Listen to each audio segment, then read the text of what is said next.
I'm the associate professor from Strategy and International Business, and I'm also the co-director of the Centers for Innovation and Change Leadership. In my view, the immersive consulting is where we bring the outside clients either to a classroom or we bring our students to the client sites. There are some cases that we just engage the clients for the entire semester, and the student really gets to know everything about the company inside out. So the student can crack the problems, not just the products, maybe the corporate culture, maybe the hiring, or maybe how can we have a better employee retention policy. So it really depends on what client wants, and then we can match their demand. And our clients do implement what students recommend. One example was my corporate innovation class collaborating with Shark Ninja.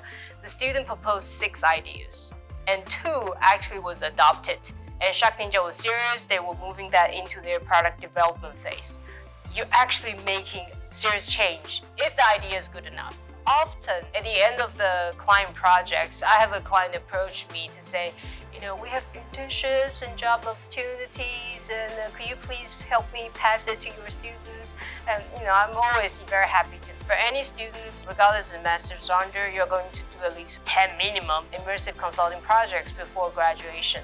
So think about how many connections you can meet in each individual consulting project. Imagine the network you are plugged into. We have faculties that's from around the world. I think that's also the benefit coming up to Suffolk is that we are definitely very local, right here in Boston, but we're globally connected. You're really putting yourself on the map, the global map. Look at anywhere, we can take you there.